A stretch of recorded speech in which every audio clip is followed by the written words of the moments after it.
देखो ये क्वेश्चन है, ये आपकी बुक का है, 67 पेज पर है। ये कह रहा है सिद्ध कीजिए कि फलन fz equal to sin x into cos hyperbolic y plus iota cos x into sin hyperbolic y सर्वत्र सतत एवं विश्लेषिक है। ये फंक्शन कैसा है? कंटीन्यूअस है और एनालिटिक।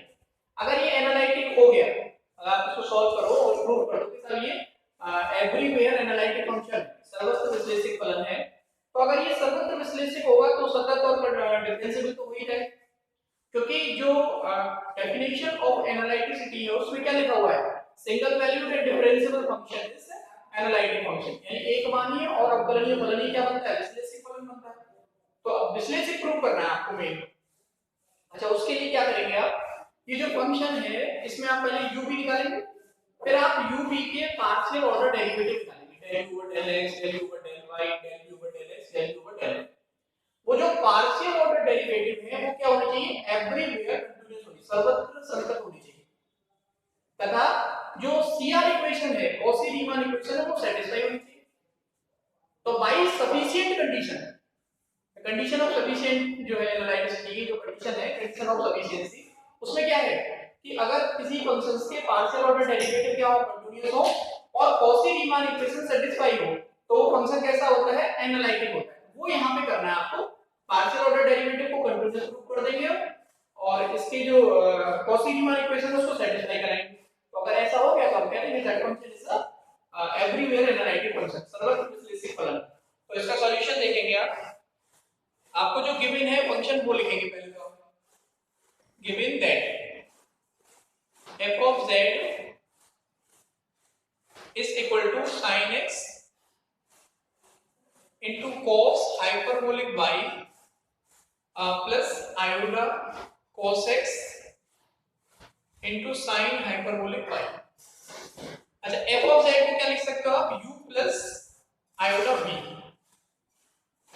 ये आपका हो गया sin x into cos hyperbolic y plus iota cos x into sin hyperbolic y। अब दोनों तरफ से आप कंपेयर करेंगे, equating real and imaginary part, therefore u is equal to sin x into cos hyperbolic y। ये u हो गया आपका, और v इक्वल टू क्या आ गया? वास्तविक और काल्पनिक भाग की तुलना करो, v क्या हो जाएगा आपका? cos x into sin hyperbolic y। अब डिफरेंशिएट करो partially. Now del u over del x, language आप एग्जाम में लिख लेना, यहाँ पे तो मैं वैसे बता देता हूँ। Differentiate in u partially with respect to x, तो ये कांस्टेंट रहेगा। sin x का डिफरेंशिएशन क्या होता है? cos x into cos hyperbolic y। फिर आप u को डिफरेंशिएट करेंगे with respect to y, del u over del y, तो sin सेम रहेगा। cos hyperbolic का डिफरेंशिएशन होता है sin hyperbolic, माइनस नहीं आता इससे, ये हो गया आपका sin x into sin hyperbolic y। इसी तरीके से आप v को डिफरेंशिएट करेंगे del v over del x, इसको x के रिस्पेक्ट में cos x का डिफरेंशिएशन क्या हो जाएगा? माइनस sin x, तो minus sin x into sin hyperbolic y, sin hyperbolic y, और v को पार्शियली डिफरेंशिएट करेंगे विद रिस्पेक्ट टू y, तो ये cos x सेम रहेगा और sin हाइपरबोलिक y का हो जाएगा cos हाइपरबोलिक y। ठीक है भाई। अब इसमें आप देखो ये जो पार्शियल ऑर्डर डेरिवेटिव है ये ट्रिग्नोमेट्रिक फंक्शन है, sin cos का इनटू में। sin cos जो होते हैं क्या होते हैं? एवरी रियल वैल्यू पर प्रत्येक वास्तविक संख्या के लिए कंटीन्यूअस, यानी सर्वत्र संतत फलन नहीं, तो ये दोनों ही एवरीवेयर कंटीन्यूअस है, सर्वत्र संतत है। तो इसका मतलब जो del u over del x है, del u over del x है, या del u over del y है, del u over del y है, ये आपके क्या एवरीवेयर कंटीन्यूअस है। तो आप इसमें लिख देंगे कि जो आंशिक अवकलज है, जो पार्शियल ऑर्डर डेरिवेटिव है, वो कैसे हैं? सर्वत्र संतत है, क्योंकि ये एक साइन कॉस यानी त्रिकोणमितीय फलन है। और उसके बाद एंड लैंग्वेज आप लिख लेना जो मैंने बताई है, तथा del u over del x की जो वैल्यू है वो किसके इक्वल आनी चाहिए? del u over del y। तो देखो ये दोनों इक्वल, और del u over del y equal होना चाहिए किसके? Minus del u over del x। तो del u over del y ये आपका, ये माइनस इधर आ जाएगा, तो del v over minus del v over del x equal है, यानी कॉची रीमान इक्वेशन सेटिस्फाई, यानी पार्शियल ऑर्डर डेरिवेटिव क्या है, कंटीन्यूअस है, तथा कॉची रीमान समीकरण क्या है, संतुष्ट है। इसलिए ये जो दिया गया फंक्शन है ये कैसा है, सर्वत्र विश्लेषिक फलन है। ठीक है, जो इंग्लिश में लिखते हैं वो कैसे लिखेंगे, since the partial order derivatives are continuous and the Cauchy Riemann equation is satisfied, then by condition of sufficiency the given function is a analytic function। Language आपको लिख लेना, मैं लिख दूंगा यहां पे बोर्ड पे, इसको नोट कीजिए।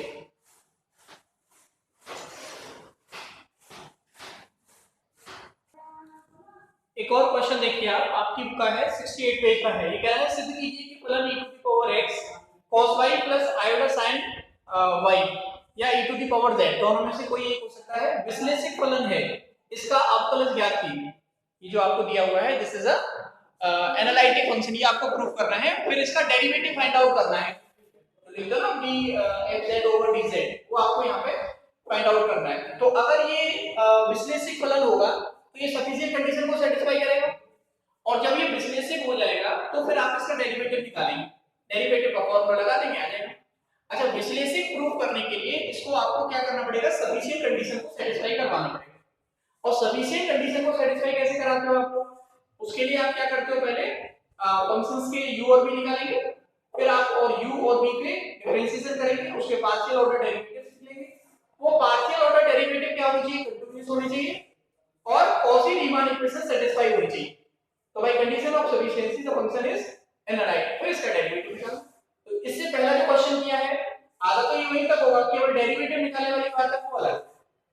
तो इसका सॉल्यूशन देखेंगे आप, यहां पे लिखेंगे लेट f of z, इस फंक्शन इसको f of z मान लेता हूं, f of z equal to e to the power x into cos y plus iota sin y। f of z को आप क्या लिख सकते हो, u plus iota v e to the power x cos y plus iota sin y। Equate करेंगे real और imaginary part, therefore u equal to क्या होगा, e to the power x into cos y and v equals to हो जाएगा e to the power x into sin y। वास्तविक और काल्पनिक भाग की तुलना कर लेंगे, equating real and imaginary part, तो u और v आ गए। अब इसको डिफरेंशिएट करेंगे, तो del u over del x partially differentiate करोगे विद रिस्पेक्ट टू x, तो e to the power x का डिफरेंशिएशन हो जाएगा e to the power x, और ये cos y कांस्टेंट है एज इट इज रहेगा। और ऐसे ही del v over del x calculate करेंगे आप, तो del v over del x क्या होगा, e to the power x का differentiation e to the power x into sin y। इसी तरीके से यहाँ पर del u over del y आएगा, del u over del y क्या है, e to the power x same रहेगा, और cos y का क्या हो जाएगा, माइनस sin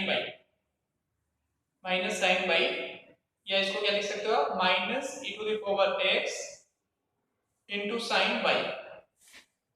जैसे यहाँ del v over del y calculate किया जाएगा, sin y का डिफरेंशिएशन cos y, तो e to the power x into cos y, ये डिफरेंशिएशन है। अब देखो जो पार्शियल ऑर्डर डेरिवेटिव जो del u over del x आ रहा है, ये e to the power x क्या है, एक एक्सपोनेंशियल फंक्शन है, क्योंकि वास्तविक संख्या, प्रत्येक वास्तविक संख्या के लिए कैसा है, कंटीन्यूअस है। ऐसे ही cos y, ये जो ट्रिग्नोमेट्रिक फंक्शंस है ये कंटीन्यूअस है, तो इसका मतलब इन दोनों कंटीन्यूअस फंक्शंस का जो टू फंक्शन बनेगा, कंपोनेंट फंक्शन जो होगा वो भी कंटीन्यूअस रहेगा, यानी ये कंटीन्यूअस है। ऐसे ये वाला ये चारों क्या है, एवरीवेयर कंटीन्यूअस है। तो जो पार्शियल ऑर्डर डेरिवेटिव है वो कैसे सतत है, आप देखते हैं यहाँ। और तथा अब CR इक्वेशन देखनी है, तो CR इक्वेशन क्या है, therefore del u over del x की जो वैल्यू है वो इक्वल होनी चाहिए किसके, del v over del y, वो आप यहाँ पे देखेंगे। तो del u over del x की जो वैल्यू है वो है e to the power x cos y, और del v over del y की जो वैल्यू है वो e to the power x cos y, यानी इक्वल है। और इसी तरीके से del u over del y जो है, del u over del y है वो इक्वल आना चाहिए minus del v over del x की। तो देखो del u over del y आपका कितना है, ये माइनस है, ये e to the power x sin y है, तो e to the power x sin y के प्लेस पे क्या जाएगा, del u over del x, तो minus del u over del x आएगा del u over del y, तो del u over del y equal to है minus के del, यानी CR इक्वेशन सेटिस्फाई। तो तो वही लाइन जो उसने पहले वाले में लिखी वो यहाँ लिख देंगे, क्योंकि आंशिक अवकलज सतत है तथा जो सीआर इक्वेशन है कॉची रीमान समीकरण संतुष्ट है, इसलिए जो फलन है वो कैसा है, विश्लेषिक फलन। तो आप यहाँ पे लिखेंगे अतः hence the function is analytic, अतः फलन या दिया हुआ फलन कैसा है, विश्लेषिक है। लैंग्वेज लिख देना ऊपर जो मैंने बताई, hence the function is analytic function. अब इसका डेरिवेटिव फाइंड आउट करना है। नाउ डेरिवेटिव का फॉर्मूला क्या होता है, d f of z divide d z is equal to होता है del f of z del z del x, del over del x x के लिए। तो यहाँ पे लिखेंगे आप d f of z d z is equal to del over del x. F of z क्या होता है आपका, u plus iota b, u plus iota b यानी कि del u over del x plus iota del B over del X. अब del u over del x आपका क्या है, देखो del u over del X है e to the power x cos y, e to the power x cos y और plus iota del u over del x का e to the power x sin y, e to the power x sin y। इन दोनों में common क्या रहा है, e to the power x common आ गया यानी cos y plus iota sin y। ये फॉर्मूला मैं आपको पहले बता ही चुका हूं, e to the power iota theta is equal to होता है cos theta plus iota sin theta. तो यहां पे क्या है cos y plus iota sin y, तो e to the power iota y हो जाएगा, यानी e to the power x into e to the power iota y। अगर बेस सेम होता है तो पावर क्या होंगी, ऐड हो जाएंगी। बेस अगर सेम है तो पावर्स को ऐड कर लेंगे, पावर ऐड करेंगे तो ये बनेगा आपका d over dz derivative of the function fz is equal to e to the power x plus iota y। ये फॉर्मूला होता है z is equal to complex number x plus iota, जहां x plus iota y आ रहा है वहां पे आपको z है, therefore d over dz f of z equal to e to the power z। ये आपका आंसर। आपको प्रूव करना है कि फंक्शन कैसे एनालिटिक है। एनालिटिक क्यों है, क्योंकि पार्शियल ऑर्डर डेरिवेटिव कंटीन्यूअस है और कॉची रीमान इक्वेशन सेटिस्फाइड है, इसलिए एनालिटिक है। और अगर एनालिटिक होता है तो सफिशिएंट कंडीशन में ये फॉर्मूला मैंने आपको लिखाया है, आप देखेंगे इससे प्रीवियस लेक्चर। हर लेक्चर को अगर आप सिस्टमैटिक देखेंगे तो आपको महसूस नहीं होगा कि आप बाहर पढ़ रहे हैं, ऐसा लगेगा जैसे क्लास में आप बैठे। लेकिन अगर आप सोचोगे उसको आप आगे बढ़ा के देखोगे तो ये कोई गाना नहीं है या कोई फिल्म की स्टोरी नहीं है कि आप फटाफट उसको समझ लो। इसमें बहुत ही सिस्टमैटिक होता है मैथमेटिक्स में। जब तक आपकी समझ में पहली वाली चीज नहीं आएगी तब तक आप उसकी आगे वाली चीज को नहीं समझ सकते। इसलिए मैथमेटिक्स को हमेशा क्या है, सिस्टमैटिक तरीके से पढ़ना चाहिए। और अगर आपने बीएससी मैथ किया है तो एक यही विषय है जिसको आप सही तरीके से पढ़ सकते हैं। बाकी तो चीजें आप मुझे पता है कितना पढ़ते हो, तो इसलिए मैथमेटिक्स में आप बिल्कुल भी लापरवाही ना करें। अगर आपकी समझ में नहीं आ रहा है तो आप मुझे कॉल करके मैसेज करके पूछ सकते हो। वैसे तो मैं बहुत कोशिश करता हूं कि आपकी समझ में आ जाए। ठीक, तो इस क्वेश्चन को नोट कीजिए, बहुत अच्छा क्वेश्चन है। इससे पहले वाला क्वेश्चन भी बहुत अच्छा है और एग्जामिनेशन पॉइंट ऑफ व्यू।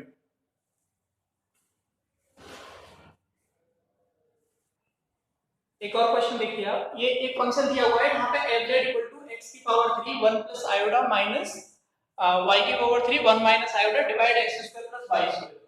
ये आपको यूज करना है जब z is not equal to 0। अगर z इक्वल टू 0 है तो फंक्शन की वैल्यू क्या है, 0। और ये जो फंक्शन है ये कैसा है, डिसकंटिन्यूअस, यानी एक सतत फलन है, ये आपको प्रूव करना है। उसके बाद इसमें CR इक्वेशन को सेटिस्फाई कराना है। उसके बाद आपको CR इक्वेशन निकालनी है एट ऑरिजिन, यानी मूल बिंदु पर जो कॉची रीमान समीकरण है वो क्या है, संतुष्ट है, वो प्रूव करनी है। फिर उसके बाद में आपको इसमें ये प्रूव करना है कि जो ओरिजिन पर इसका डेरिवेटिव है f'0 वो क्या है, डज नॉट एग्जिस्ट है, यानी डेरिवेटिव का मान यहाँ पे विद्यमान नहीं है, ये हमें दिखाना है। तो इसमें कई पार्ट हो गए क्वेश्चन में। तो सबसे पहले आप क्या करेंगे, जो एनालिटिक जो फंक्शन आपको दिया गया है उस फंक्शन से आप दोनों तरफ से वास्तविक और काल्पनिक भाग की तुलना करके u और v की वैल्यू निकालेंगे। जो u v की वैल्यू आएगी उन u v की वैल्यू की हेल्प से आप लोगों को क्या फाइंड आउट करना है, Cauchy Riemann equation, CR equation निकालनी है किस पर, मूल बिंदु पर। एट ओरिजिन पर आपको सीआर इक्वेशन फाइंड आउट करनी है। यहाँ सीआर इक्वेशन ओरिजिन पर क्या होनी चाहिए, सेटिस्फाई होनी चाहिए। और उसके बाद फिर हमें क्या करना है, फिर हमें इसका डेरिवेटिव निकालना है एट ओरिजिन, मूल बिंदु पर इसका अवकल गुणांक निकालना है। वो अवकल गुणांक जो डेरिवेटिव मैंने आपको पहले क्वेश्चन से तो बताया है, जिसमें हम कोई कर्व ले लेते हैं y mx, उस टाइप का कुछ बनेगा इसमें। तो जो डेरिवेटिव होगा वो depend on any other variable y, या y को जब चेंज करेंगे mx तो m पे डिपेंड करेगा। यानी इक्वेशन ऑफ कर्व चेंज होने पर अगर डेरिवेटिव की वैल्यू चेंज हो रही है तो इट मींस कि जो डेरिवेटिव है वो क्या है, एग्जिस्ट नहीं है, यानी जो अवकल गुणांक है वो विद्यमान नहीं। तो पूरा क्वेश्चन है काफी बड़ा क्वेश्चन है, इसमें दो तीन क्वेश्चंस को एक साथ मर्ज कर दिया है। तो इस टाइप से इससे रिलेटेड जितने क्वेश्चंस होंगे वो आप ट्राई करेंगे। ये क्वेश्चन मैं आपको सॉल्व करके बता रहा हूं। तो इसका सॉल्यूशन देखिए आप, जो गिवन है पहले आप वो लिखेंगे, जो फंक्शन आपको गिवन है, given that f of z, इस f of z को क्या लिख सकते हो आप, u प्लस आयोडा v, यानी u plus iota v equal to है, इसमें आयोडा कॉमन ले लेना, ये बनेगा आपका x³ माइनस y³। आयोडा वाली टर्म में से आयोडा कॉमन आ जाएगा, प्लस आयोडा कॉमन लिया आपने तो x³ प्लस y³ और डिवाइड में क्या है x² प्लस y²। काल्पनिक वास्तविक भाग की तुलना करोगे तो u इक्वल टू क्या आएगा आपका, u इक्वल टू आएगा x³ minus y³ divide x² plus y², ठीक है। और b इक्वल टू कितना आएगा, इमेजिनरी जो पार्ट है वो है हमारा x³ plus y³ divide x² plus y²। पहले आपने क्या किया, फंक्शन जो गिवन था वो लिखा आपने, फिर हमने दोनों तरफ से वास्तविक और काल्पनिक भाग की तुलना की, रियल और इमेजिनरी पार्ट को इक्वेट किया, उसकी हेल्प से हमें u और v की वैल्यू यहां पे मिली। अब इस u और v में आप देखो कि जो अंश और हर का रूप बन रहा है, तो देखो जो अंश है वो भी क्या है, एक पॉलिनोमियल है, x और y बहुपद है, और ये जो नीचे लिखा है ये भी बहुपद है, एक पॉलिनोमियल है। और पॉलिनोमियल जो होता है वो हर वास्तविक संख्या पर कैसा होता है, सतत होता है, यानी अंश भी इसका कंटीन्यूअस है, हर भी कंटीन्यूअस है। तो अगर दो कंटीन्यूअस फंक्शंस का डिवाइड करोगे, दो सतत फलन का भाग लगाओगे, तो जो नया फंक्शन बनेगा वो भी कैसा होगा, कंटीन्यूअस होगा, यानी b कंटीन्यूअस है, u कंटीन्यूअस है, और u और v से मिलके क्या बन रहा है, f of z, इसलिए फंक्शन f(z) कैसा है, कंटीन्यूअस। अब यहाँ पे बात आई आप लिखेंगे कैसे, तो यहाँ आप लिखेंगे क्योंकि u तथा v दोनों ही बहुपद हैं, या बहुपदों के भिन्न के रूप, बहुपदों को भिन्न के रूप में लिखा गया है, इसलिए u और v दोनों ही क्या है, सतत फलन है, और u और v सतत है, इसलिए फंक्शन f of z कैसा है, सतत फलन है। Since u and v are the polynomials, hence u and v are is a continuous functions. अगर ये continuous functions है, therefore the function f of z is also continuous. इसलिए जो फंक्शन f z है वो भी कैसा है, continuous है। तो अब आपको ये तो पता चल गया कि सब जो फंक्शन है वो हमारा कैसा है, continuous है। वो लैंग्वेज आप लिख लेना, तो मैं यहाँ पे डाल लिखता हूँ, that implies f z क्या है, एक सतत फलन है। क्यों है वो रीजन मैंने आपको बता दिया। अब कंटीन्यूअस हो गया, अब हमें केवल क्या करना है, सीआर इक्वेशन को सेटिस्फाई कराना है एट ओरिजिन, मूल बिंदु यानी 0 0 पर कॉची रीमान इक्वेशन क्या आनी चाहिए, संतुष्ट होनी चाहिए। तो आप पहले यहां पे कैलकुलेट करेंगे del u over del x, del u over del x, यानी इसे पार्शियली डिफरेंशिएट करेंगे विद रिस्पेक्ट टू x। तो पहले आप इसका डिफरेंशिएशन कर लो, तो ये हो जाएगा 3x², ये आपका 0 हो जाएगा, और ये कांस्टेंट रहेगा 1/x² प्लस y² जो है वो कांस्टेंट है। फिर आप प्लस लिखेंगे, प्लस आपका x³ माइनस y³ सेम रहेगा, x³ माइनस y³ ये आपका सेम रहेगा, और इसका डिफरेंशिएशन करेंगे 1/, का तो ये हो जाएगा माइनस 1/x² प्लस y² का होल स्क्वायर हो गया ये। फिर आप x² का करेंगे तो x² का क्या आएगा, डिफरेंशिएशन 2x और y² का 0। आपको कहां चेक करना है, आपको चेक करना है at origin, at origin. Origin का मतलब हो गया कि 0 0 पर, यानी x = 0 और y = 0, दोनों 0 पर। तो अगर दोनों 0 पर आप del u over del x देखोगे क्या आएगा यहाँ पे पुट करने पर del you over del x at origin आएगा आपका 0। पहले पुट कर देना, कॉमन लेके x को 0 करोगे, ये भी 0 आ रहा है और ये भी 0 तो 0 माइनस 0 प्लस 0 भी क्या होगा 0। तो del you over del x आपका क्या आ गया 0 आ गया। इसी तरीके से similarly del you over del y जो होगा वो भी 0 होगा, del B over del x जो है वो भी 0 आएगा और del B over del y जो है वो भी 0 आएगा। ये आपको कैलकुलेट करने मैं नहीं कर रहा हूं, यहाँ पे मैंने बता दिया ये कैलकुलेट करके इस तरह से। अब ये चारों अगर 0 आ रहे हैं तो इसका मतलब हो गया therefore del you over del X की जो वैल्यू है वो इक्वल है किसके del B over del Y के, and del you over del Y की जो वैल्यू है वो इक्वल है minus del B over del X के मूल बिंदु पर। तो अतः मूल बिंदु पर कॉची-रीमान समीकरण क्या है संतुष्ट है, hence at origin the CR equation is satisfied, therefore at origin CR equation Cauchy-Riemann equation CR equation are satisfied। ठीक है, Cauchy-Riemann equations origin पर क्या है satisfied।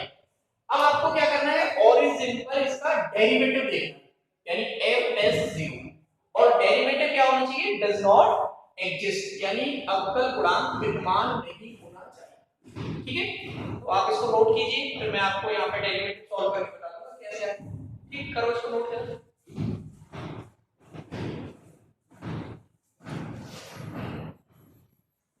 देखो डेरिवेटिव का फॉर्मूला, मूल बिंदु पर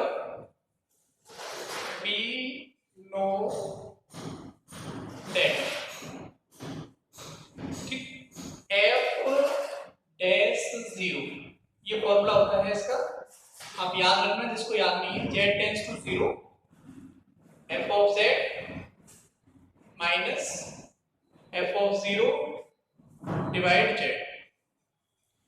करो इसको put, limit z tends to 0 f of z आपका क्या है, ये है x cube minus y cube plus iota x cube plus y, और f ऑफ 0 क्या है आपका 0 डिवाइड z। z को क्या लिखेंगे x प्लस आयोडा, सॉरी ये x square plus y square into z, और आएगा z को क्या लिखेंगे आप x प्लस आयोडा 1। ये limit of function of two variable हो गया, तो उसमें उसके लिए क्या करते हैं चेंज करते हैं, क्या करते हैं आप किसी भी कर्व के थ्रू करते हैं, तो यहाँ पे लिखेंगे let y equal to mx। Generally हम किसी को लेते हैं यहाँ y आ रहा है तो हम आपको mx करना है, और ये हो जाएगा limit x tends to 0, y के प्लेस पर mx को करोगे तो देखो x cube plus sorry minus m cube x cube plus iota x cube plus m cube x cube divide x square plus m square x square x plus iota mx। अब इसमें common ले लो, solve करो, limit x tends to 0, x cube यहां से common लिया आपने 1 minus m cube, और यहाँ पे x क्यूब कॉमन लिया तो सब में से ले लो x cube plus iota 1 plus m divide यहाँ से x स्क्वायर और यहाँ से x, तो x क्यूब हो जाएगा। ये कितना बचेगा आपका 1 प्लस m स्क्वायर और ये 1 प्लस आयोडा m, ये x क्यूब कैंसिल हो जाएगा यहाँ से, तो x तो इसमें है ही नहीं, क्या आएगा 1 minus m cube plus iota 1 plus m cube divide 1 plus m square into 1 plus iota m। ठीक है, अब देखो जो लिमिट सॉरी डेरिवेटिव जो है f 0 वो किस पे डिपेंड कर रहा है, m पे डिपेंड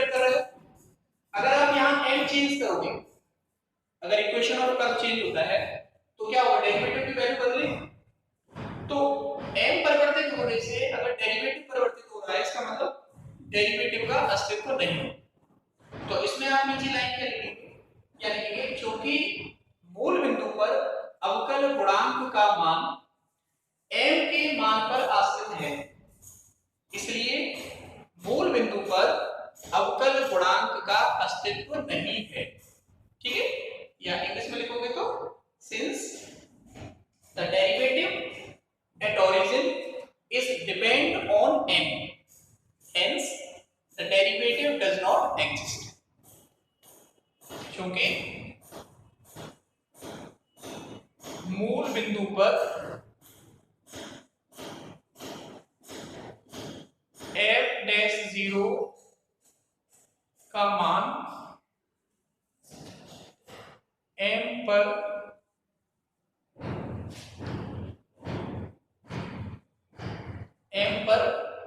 निर्भर करता है, अतः f-0 का अस्तित्व नहीं है, hence the derivative is not exist। ठीक है, m पर निर्भर करता है अतः f-0 का अस्तित्व।